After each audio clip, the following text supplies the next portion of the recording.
जवानी करोड़ों के बा। अच्छा मैडम जी, तो तोहर जवानी करोड़ों के बा, तो करोड़ों के बा तो का अचार डलबू कि अगरबत्ती देखेबू? भाई लोग, आज के वीडियो में बहुत ही ज़्यादा मज़ा आए वाला बा, तो अपने लोगन ये वीडियो में अंत तक बनल रही। आ वीडियो देखला के बाद जब अपने लोगन के अच्छा लगी तो चैनल के सब्सक्राइब आ वीडियो के लाइक जरूर कर दिया भाई। तो चली भाई लोग, आज के वीडियो के स्टार्ट कर रहल बानी बिना कोनो बकचोदी के।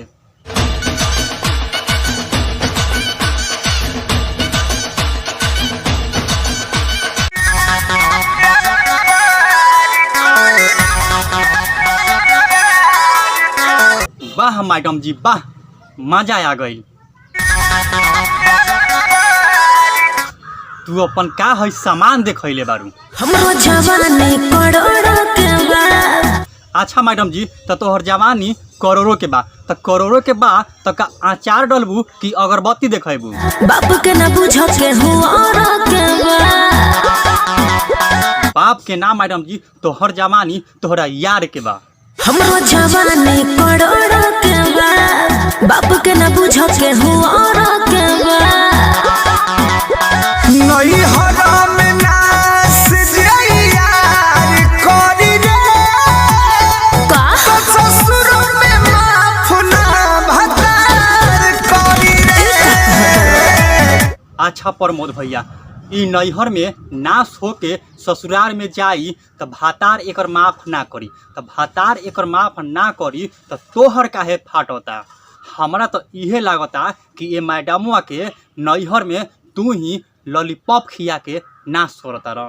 नई हराम नास यार करी रे का तो ससुर में माफ ना भतार करी रे।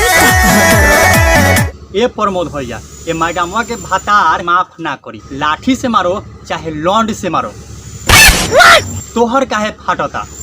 ये मैडमवा के ज़्यादा टेंशन बात तोहरा, तो एकरा भातार का जगह पर तू ही चल जा, सब ठीक हो जाई। मैडम जी, हम पढ़ेंगे आपकी कक्षा में। कक्षा में? कक्षा में ये कौन पढ़ाई होला रे? मोहकी ना? मैडम जी, हम पढ़ेंगे आपकी कक्षा में। कहाँ पढ़ते थे? आड़ी बाड़ी में।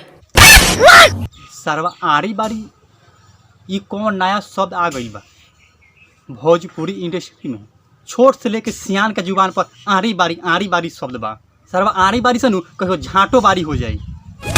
ऐसे एप्पल होला मैडम जैसे तोहर गाल हो। अच्छा छोटका भैया, तो तू ए से एप्पल सुनावे के बहाने तू मैडम जी के गाल छुअता रह।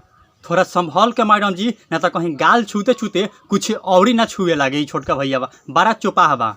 ऐसे एप्पल होला मैडम जैसे तोहर गाल हो। जिसे बॉल बुझेलू मैडम बड़का फुटबॉल हो। जिसे क्यूट लगेलू मैडम करिया करिया साड़ी में। तो मैडम जी, ये भैयावा से थोड़ा बचिए के रही है, ना तो क्वीट क्वीट कहते कहते स्कूल का मैडम से अपन मैडम बना ली। करिया करिया कहनी होता एगो शायरी याद पड़ गई, सुना दी का मैडम? हाँ हाँ सुना। काली काली साड़ी में कहाई नहीं होती है, गर्लफ्रेंड की हद में पढ़ाई नहीं होती है। अच्छा, तो ई भाई गइल बारन स्कूल में मैडम के शायरी सुनावे, आ मैडम जी के देखल लोग कि मैडम जी कैसन बारी कि भैयावा शायरी सुनावता आ मैडम जी सुनतारी।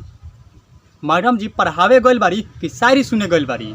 काली काली साड़ी में कहाई नहीं होती है, गर्लफ्रेंड की हद में पढ़ाई नहीं होती है। भाई लोग, अब हद पार हो गई बा।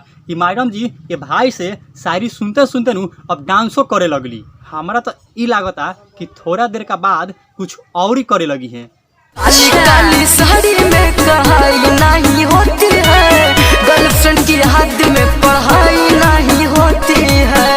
अच्छा, माने कि तुमको लव चब का भी जानकारी है, गधा कहीं का। तब भाई लोग अब बात लव चब तक पहुंच गई बा, तो यही से तोहनियों का समझ सकता रह कि ई मैडम जी कैसन बारी। तब भाई लोग, आज के वीडियो में इतना ही। ये वीडियो के मकसद सिर्फ इंटरटेनमेंट करावल बा, ना कि केहू के दिल के ठेस पहुँचावल। अब भाई लोग, जवन ई दोनों गाना पर हम रोस्ट कर ले बानी वो दोनों गाना बहुत ही अच्छा गाना बा।